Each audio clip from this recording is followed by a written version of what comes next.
Hello प्यारे बच्चों, अब हम चलेंगे इसी इलेक्ट्रिसिटी वाले चैप्टर के क्वेश्चन नंबर 6 पर। कह रहा है, a copper wire has a diameter. Diameter कितना दिया हुआ है? डायमीटर आपको दिया है 0.5 मिलीमीटर।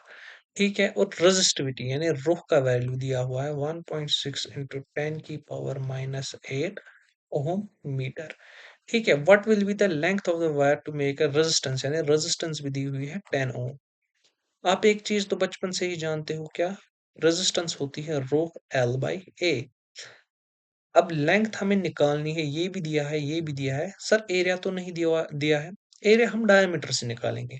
अब बहुत लोग इसमें सोचते हैं कि क्योंकि ये जो वायर होती है सिलेंड्रिकल होती है, तो हम यहाँ पर सिलेंडर का एरिया यूज करेंगे। लेकिन आप बहुत ज्यादा गफलत में हो अगर आप ऐसा सोचते हो, क्योंकि ये जो एरिया होता है, ये वाला एरिया, ये एरिया ऑफ क्रॉस सेक्शन होता है, यानी इसका एरिया जो कि सर्कुलर होता है।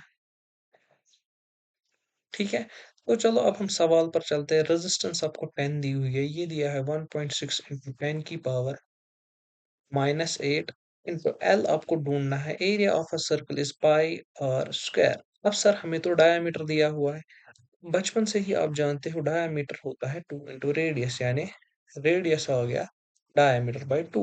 यानी यहाँ पर आर की जगह मैं डी बाई 2 भी लिख सकता हूँ। तो ये क्या बनेगा? ये बनेगा 10 इज इक्वल टू 1.6 इंटू 10 की power minus 8 into L divided by pi upon D by 2 का होल स्क्वायर। ये आप समझ सकते हो। इसके बाद क्या हो जाएगा इसको? अब हम डी का वैल्यू डाल देते हैं। 10 इज इक्वल टू 1.6 इंटू 10 की पावर माइनस 8 इंटू एल हमें ढूंढना है। पाई को ऐसे ही रख लेते हैं कुछ टाइम के लिए। इंटू डी क्या है अब आपका 0.5। लेकिन समझने वाली बात यहाँ पर यह है कि यहाँ पर आपको सवाल में मिलीमीटर में दिया है और ये आपको मीटर में दिया है, तो कन्वेंशन क्योंकि मीटर ही है, हम मीटर में ही लेंगे।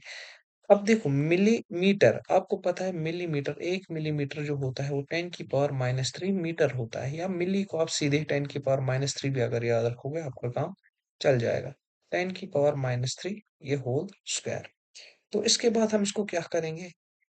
ये तो आ गया 10 इज इक्वल टू 1.6 इंटू 10 की power minus 8 into L divide में पाई के साथ हमने कुछ नहीं छेड़ा।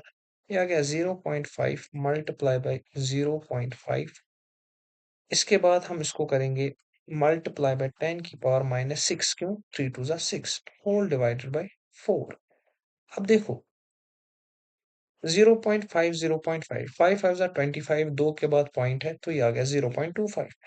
यानी 10 इज इक्वल टू 1.6 इंटू 10 की power minus 8 into L divided by 5 into 0.25 into 10 की पावर, या यहीं पर देखेंगे हम, देख लीजिए आप क्या देखें सर। अब देखो ये तो है 10 की पावर माइनस 6, ये है 10 की power minus 8। Basis are same, powers will be subtracted, यानी यहाँ पर ऊपर 10 की पावर माइनस 2 ही बचेगा। यानी ये भी हमें इरेज करना है। यहाँ पर 10 की पावर माइनस 2 बचेगा। उम्मीद करता हूँ आपको ये समझ आ गया होगा। अब मल्टीप्लाई में इसको कुछ नहीं रहेगा, यानी डिवाइड में 4 रहेगा, डिवाइडेड बाय 4। ठीक है, अभी देखो यहां से इसको क्या हो जाएगा, ये क्योंकि डिवाइड में है ये ऊपर ले जा सकते हैं हम, ये 4 के साथ मल्टीप्लाई हो जाएगा। अगर आप ऐसे नहीं समझ पा रहे हो तो मैं अभी समझाऊंगा आपको। 1.6 इंटू 10 की पावर माइनस 2 इंटू 4 एल, ये जो 4 है ये मैंने ऊपर लिया, अभी मैं बताता हूँ कैसे लिया। डिवाइडेड बाय पाई, इस 0.25 को मैं लिख सकता हूँ 25 इंटू 10 की पावर माइनस 2। ये माइनस टू आपस में गुजर जाएगा। अब ये आ जाएगा यहाँ पर 10 is equal to 1.6 into 4 L divided by pi into 25। अभी देखो जैसा कि मैं कह रहा था, अगर आपको होगा ऐसा ए बाई बी डिवाइडेड बाय सी, तो आप इसको ऐसे लिख सकते हो, ये सी को आप ऊपर ले जा सकते हो। कैसे? ए डिवाइडेड बाय बी बाई सी लिखा हुआ है, तो A multiply by C bye ए आता है, क्योंकि ये डिवाइड जो है मल्टीप्लाई में चेंज हो जाता है, यहाँ से रेसिप्रोकल हो जाता है। इसको रेसिप्रोकल किया है, इसीलिए आता है ए सी डिवाइडेड बाय, ये क्या था? ये बी था। ठीक है? Divided by B. ठीक है, तो अब पुराने सवाल के रेफरेंस पे चलते हैं। तो हमारे पास क्या था? हमारे पास था 10 इज इक्वल टू 1.6, वो तो खत्म ही हो चुका था, इंटू 4L डिवाइडेड बाय, यहाँ पर हमारा बचा था 25 और एक पाई भी था, सॉरी पाई था।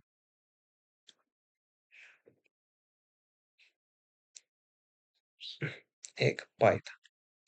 ठीक है, इसको यहाँ मल्टीप्लाई ले लेते हैं, ये आ गया 250, इसको भी यहाँ मल्टीप्लाई ले लेते हैं, ये आ गया पाई। अभी ये दो मल्टीप्लाई में है, इसको डिवाइड ले लेते हैं, 1.6 इंटू 4।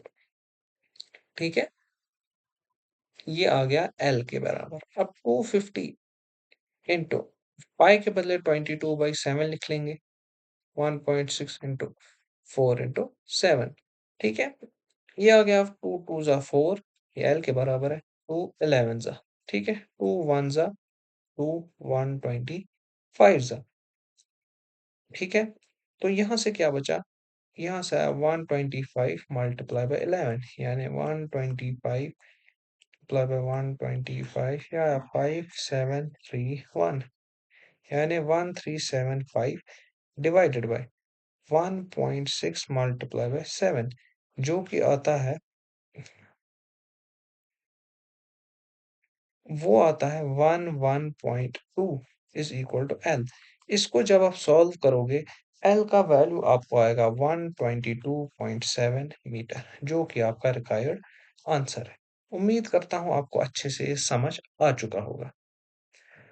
आपको इसके नोट्स अगर चाहिए तो मैं वो लिंक में डिस्क्रिप्शन में एक लिंक डाल दूंगा टेलीग्राम की, तो वहां से आप वो ले सकते हैं।